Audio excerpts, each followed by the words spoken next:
सवाल इस बात को लेकर है कुंतल कृष्णा जी, ठीक है, आपको इसका प्रॉपर एक जवाब दे देना चाहिए, उसके बाद हम उस पर उस चैप्टर पर भी आएंगे जो आप खड़े कर रहे हैं। जरा अजय यादव जी प्रवक्ता आरजेडी है, उनसे भी जरा जानते हैं। अजय यादव जी, विपक्ष पर है सवाल, अमित शाह ने कहा माफी मांगनी चाहिए। देखिए विवेक जी, आजाद भारत का में आज से 20 साल पहले जो कांड हुआ, गोधरा कांड, गुजरात राइट, इससे ज्यादा भयावह, इससे ज्यादा क्रूएल, इससे ज्यादा घिनौना, इससे ज्यादा दर्दनाक कोई भी राइट नहीं हो सकता। उससे ज्यादा दर्दनाक नरेंद्र मोदी जी से क्वेश्चनिंग थी, उससे ज्यादा दर्दनाक था वो। विवेक जी, एक मुख्यमंत्री अगर इस बात में, अगर एक मुख्यमंत्री इस बात में गौरव महसूस कर रहे हैं कि उनके राज्य में दंगा हो गया, तो मुझे शर्म आती है। अगर एक मुख्यमंत्री या उनके समर्थक इस बात में गौरव महसूस कर रहे हैं कि उनके राज्य में दंगा हो गया, तो मुझे शर्म आती है इस बात पे। लालू जी को और तेजस्वी मुझे शर्म आती है अगर एक मुख्यमंत्री आप बोलिए अजय यादव जी, अपनी बात कर रहे हैं। अजय यादव जी, हाँ अजय यादव जी, अरे रुकिए भाई, अभी तो हमने शुरू ही किया, आरजेडी से की बात सुनिए ना। हम बहुत पहले से क्लीन चिट हमें हाँ, मिली जी। हुई है। अच्छा, आज ठीक जिस है, बात ठीक है, जी, जी। आज जो हमें मिला है उस बात की हमें बहुत खुशी है, और इन दोनों को, इनके जैसे जितने भी संतोष जी, अभी बहुत सारे सवालों के जवाब आपको देने हैं, नहीं भाग सकते। संतोष जी, अभी बहुत सारे सवालों के जवाब आपको देने हैं। अभी आप बात सुने ही है, वो पूरा का पूरा फॉल्स प्रोपेगेंडा है। सुप्रीम कोर्ट ने एसआईटी के रिपोर्ट को सिर्फ विथहोल्ड किया है, सुप्रीम कोर्ट को कोर्ट जी, बोलिए अजय यादव जी, आप रुकिए मत, आप बोलिए। हाँ बिल्कुल बिल्कुल, जरा बीजेपी वालों दंगे हैं, यहाँ भी दंगा ही करना चाह रहे हैं, थोड़ा अनुशासन में यही है, ये इतना ही समझ है। विवेक जी, जो 20 साल पहले हुआ, बच्चे मरे, हमारे हिंदू भाई मरे, बच्चे मरे, औरतें मरी, हजारों की संख्या में मुसलमान भाई मरे, ट्रेन में आग लगाकर, वही तो मैं कह रही हूँ, वही तो मैं कह रही हूँ, बात पर कभी शर्मिंदगी नहीं हुई राजद को, इसी ना कभी कांग्रेस को वही हुई। तो मैं कह रही हूँ, इससे ज्यादा क्रूएल हिंदुओं के प्रति जो भाव है विवेक जी, वो पूरा दुनिया ने देखा है। हम लोग कोई छिपा कर रखने वाली बात नहीं कर रहे हैं, दुनिया ने देखी है कि किस प्रकार से ट्रेन में पॉइंट पर आइए ना अजय यादव जी, आप अजय यादव जी, अमित शाह ने कहा है कि माफी मांगनी चाहिए। बिल्कुल विवेक जी, और मेरे बीजेपी के प्रवक्ता महोदय भी कह रहे हैं कि इससे ज्यादा घिनौना और क्रूएल, आग लगाना, कमरे में बंद करके जलाना जैसा क्रूएल कोई एपिसोड नहीं हो सकता है। मैं भी यही बात कहना चाह रही हूँ। आज मैं पूछती हूँ, उस समय ठीक है सुप्रीम कोर्ट ने क्लीन चिट दे दिया, सम्मान करते हैं, इस पर टीका टिप्पणी नहीं होगी। उस समय के मुख्यमंत्री नरेंद्र मोदी थे, गृह मंत्री अमित शाह थे। आज अगर क्लीन चिट मिलने के बाद वो कहते कि मैं श्रद्धांजलि देता हूं वो 2000 लोगों की जिसकी दर्दनाक मौत हुई, तो खुशी होती है। आप किस मुद्दे पे विपक्ष माफी मांगे, इन्हें जरा भी दर्द है? वो 2000 लोग जो मरे, जिनका घर जला, घर उजड़ा, क्या इनको जरा भी दर्द है उस परिवार के लिए? इनको मतलब है विपक्ष नहीं है। चलिए सर, आप संजय कुमार के पास जाएंगे। संजय कुमार जी वरिष्ठ पत्रकार के तौर पर हमारे साथ मौजूद है।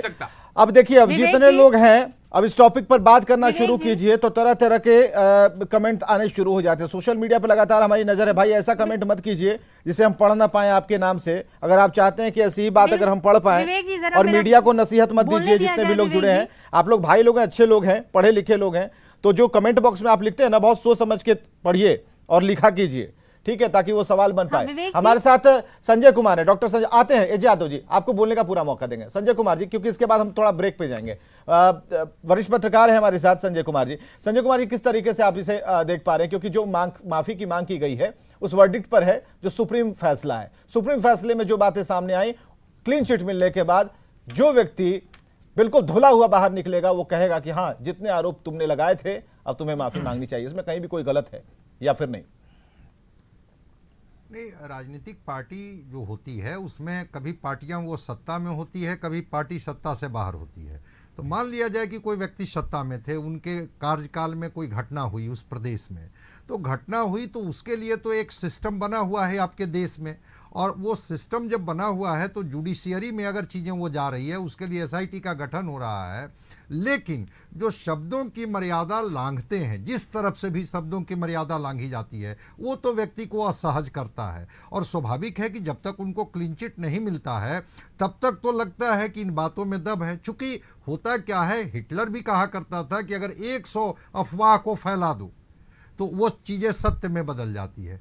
अगर वो घटना में कोई दम नहीं था या उस घटना में किसी मुख्यमंत्री का इन्वॉल्वमेंट नहीं था, और नहीं इन्वॉल्वमेंट के बाद भी चूंकि आपकी राजनीतिक प्रतिद्वंदिता थी इसलिए आरोप आप लगा रहे थे, इसलिए तरह तरह से उन पर ये कर रहे थे, तो व्यक्ति को कहीं ना कहीं से विचलित तो करता है। लेकिन अगर उसकी जांच हुई और एसआईटी ने जांच की, एसआईटी की जांच की रिपोर्ट पेश की गई, सुप्रीम कोर्ट के ही गाइडलाइन पर वो जांच की रिपोर्ट दी गई थी, आज सुप्रीम कोर्ट का भी फैसला आया, निश्चित रूप से वह व्यक्ति जो सार्वजनिक जीवन में रहता है, राजनीतिक जीवन में रहता है, राजनीतिक जीवन में पद मिलते रहता है, छूटते रहता है, लेकिन सामाजिक राजनीतिक जीवन में जब आरोप लग जाते हैं तो वह व्यक्ति कोशिश करता है कि भाई कहीं से तो न्याय मिले, और अगर सुप्रीम कोर्ट ने ही उनको न्याय दिया तो ये एक उनके लिए बहुत ही बड़ी बात है। मैं तो मानूंगा कि ठीक है, उस समय वो मुख्यमंत्री थे, आज देश के प्रधानमंत्री हैं, ये इससे बड़ा सुखद क्षण उनके जीवन में हो ही नहीं सकता। बिल्कुल। अदरवाइज एक बायोलॉजी का तो एक लाइफ स्पान है, अगर इस दुनिया से वो चले जाते तो शायद इस बात की कसक, इस बात की पीड़ा रह जाती। फिर मैं कह रहा हूं कि अगर न्याय मिला और न्याय के तहत उनको कहा गया कि नहीं, उनकी कोई भूमिका नहीं थी, जाकिया जाफरी जी का जो ये था अपील था, उस अपील को खारिज कर दिया गया, सुप्रीम कोर्ट ने ये कहा, निश्चित रूप से एक अच्छा संदेश जाता है। कोई एक व्यक्ति विशेष, कोई पार्टी विशेष के लिए मैं नहीं कर रहा हूं, बिल्कुल सामाजिक और राजनीतिक जीवन में कोई भी व्यक्ति रहता है उस पर आरोप लगते हैं, और उस आरोप को बेचारा कभी कभी वो नहीं साबित कर पाता है कि हम दोषी हैं या दोषी नहीं है। उस स्थिति में किसी भी पार्टी में बट करके इसको ना देखें, किसी भी व्यक्ति पर अगर आरोप लगता है उसकी लंबी जांच चलती है, जांच के उपरांत अगर उनको क्लीन चिट मिलता है तो निश्चित रूप से लोकतंत्र के लिए भी आज एक सुखद संकेत है कि चलो कहीं तो न्याय की गुंजाइश है। सार्वजनिक जीवन में हम रहेंगे तो आरोप प्रत्यारोप लगेंगे। हाँ, लेकिन तो अगर इसके बाद दूसरा पॉइंट ये था कि विपक्ष क्यों ना माफी मांगे। अब अमित शाह इस इंतजार में बैठे हुए हैं, अमित शाह ने इंटरव्यू में कह दिया है। डॉक्टर संजय, नहीं देखिए, अमित शाह जी तो वो पॉलिटिकल बात बोल रहे हैं कि विपक्ष माफी मांगेगा कि नहीं मांगेगा। आरोप प्रत्यारोप में माफी मांगने जैसी कोई चीज नहीं होती है। ठीक है, वो देश के गृह मंत्री हैं, उनको बोलने का अधिकार है, वो पॉलिटिकल बात वो बोल रहे हैं, लेकिन मैं वो दूसरी बात कर रहा हूं। मैं ये कह रहा हूं, 1 मिनट, अतुल अंजान राष्ट्रीय सचिव सीपीआई के हमारे साथ मौजूद हैं। अतुल जी बहुत बहुत स्वागत है, थोड़ा लेट हो गया लेकिन फिर भी आपसे सवाल ये है कि जो स्थिति अभी जो इंटरव्यू के दौरान अमित शाह ने कहा कि गुजरात दंगों पर विपक्ष क्यों न माफी मांगे, जो आरोप लगाए गए, आज वर्डिक्ट आया और हमें क्लीन चिट मिल गया, हम पाक साफ हैं, अब तो जवाब उन्हें देना चाहिए जिन्होंने भर भर के आरोप लगाए थे, आवाज निकाली थी। क्या कहेंगे इस पर?